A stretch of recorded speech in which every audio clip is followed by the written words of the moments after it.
Well, it's not a review of Stranger Things, but it'll have to do for now.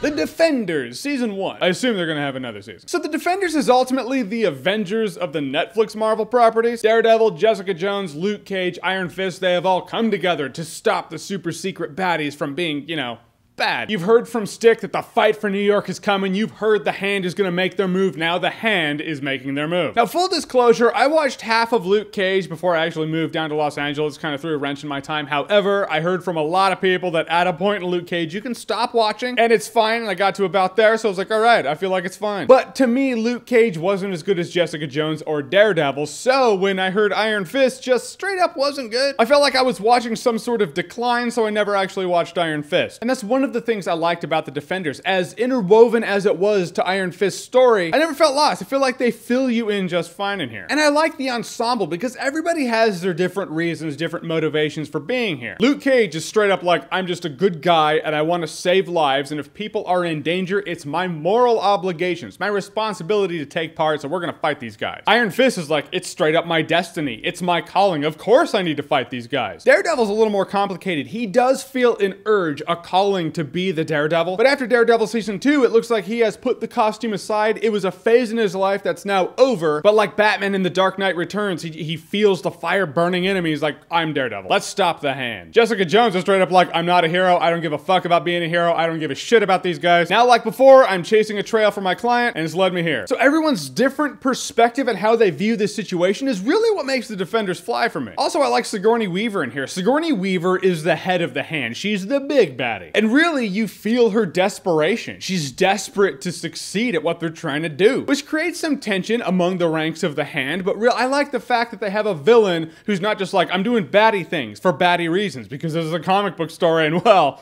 I'm bad. I do like the fact they shaved this season down to 8 episodes. Usually these Netflix Marvel properties are about, I believe it's 13 episodes. And every time I'm always like, that could have been 10 episodes. It would have been fine. I hate it when shows draw it out because they're like, we need to fill the gap. We need to fill up the time somehow. We need to puff up our season. This one doesn't feel so puffed up. In fact, if it were a couple episodes more, it could have gone for that. I feel like 10 episodes. That's the zone they should hit for any of these Marvel Netflix properties. Half the fighting in the show looked really great. The other half of the fighting was filmed in a dark room with a bunch of close-ups and a bunch of cuts, which makes it feel like they're trying to hide the stunt people. Whenever that happened, it just irritated the shit out of me. I was like, it looks like TV fighting. Some of the other fighting segments though, or at least the shots among the fighting scenes, a long cut, a long pan, it looked really good. If they could just do more of that for the next time, it'd be good. It really does revolve around Matt Murdock though, which makes sense. His seasons are the best of the Netflix Marvel properties. He was the one who started it out. He's the most fleshed out. So they'll fill you in with Iron Fist. Luke Cage, you get the gist. You don't need to see Jessica Jones. But Daredevil seasons 1 and 2, you should. However, by the end of this season, I feel like the stakes that were so big near the beginning, it fizzled out by the end. And right here, I'm gonna put a spoiler warning. I'm gonna talk about the end. Not like the very end, but really the villains, the motivation, the Hand, what they're doing. Spoiler warning, you've been warned, let's talk about it. So through Daredevil, Stick has always been like, the Hand's coming, the fight for New York is upon us. You're like, oh, the fight for New York, holy shit, this Hand is gonna make a straight up big move. And while they do a big thing, which is the reason you should watch Daredevil, because it ties into that, I feel like by the end, there's no big fight for New York that's going down. When you hear Stick talking in the Daredevil series, you're like, oh my gosh, it's gonna be like Ra's al Ghul. And even in the beginning of the Defenders, it starts out with an earthquake and you're like, oh, they're just gonna raise the city to the ground. They compare it to Pompeii, you really feel like Ra's al Ghul is gonna come in here and be like, all right, time for New York to crumble. And in the end, the crumbling of New York is possible and they're willing to do it as a byproduct to get what they want. But in the end, they want to do it if they can't open this door, which by the end, they do open. And what's behind that door? The Elixir of Life, essentially. Yeah, the Hand is really old. Super old. Again, very comparable to the League of Shadows and Ra's al Ghul. But at that point, it really does diffuse a lot of the tension, a lot of the danger. You have what you want in the form of dinosaur bones or dragon bones. I know it's more important. So all these promises of the war for New York, it's coming, they're coming. People are in danger, they're really not. I mean, the Hand has had this elixir harvested from these dragon bones all their lives. So worst case scenario, the Hand gets this thing and everyone just kind of lives the lives they've been living. Granted, they are super corrupt people, so it would be best if they weren't around, but if the Defenders are fighting for the well-being of the citizens of New York, well, they're not really in danger. That's how it felt for me anyway. It just really diffused a lot of the danger and tension. It came down to a personal thing where it's like, we don't want you to be immortal because we're the Defenders. If the danger of the Hand still destroying New York was a factor, it got buried under all the exposition about them wanting their Elixir of Life. Maybe the Defender Season 1 is not this war for New York that we've been hearing about. Maybe that's still to come. Maybe this is a different thing altogether. Just that the show isn't clear in illustrating that fact, so I just got to assume this is it. This is their big move. It doesn't ruin the show for me. It just made me go, all right, well, that's it. I kind of understand. Who doesn't fear death? Think you were overreacting a little bit, Stick. Guys, in the end, the Defenders was actually a lot of fun. You don't need to watch all of the shows leading up to the Defenders. You do need to watch the Daredevil seasons. It's not the smoothest ride. What I like about Daredevil is it's a lawyer drama that happens to have Daredevil as the lead. There's none of that in here. There is an ensemble of heroes that get together to fight bad guys. But it has a very human bad guy or bad lady in the form of Sigourney Weaver and some other things that tie into Matt Murdock's life. I really liked all of that. And while I want to call this Daredevil Season 2.5, it is the Defenders. I will say check it out. It's 8 episodes, not a hard watch at all. But all right, guys, the Defenders Season 1. Have you seen it? What did you think about it? Whatever you thought, comment below. Let me know. And as always, if you like what you've seen here and you want to see more, click right here to see more.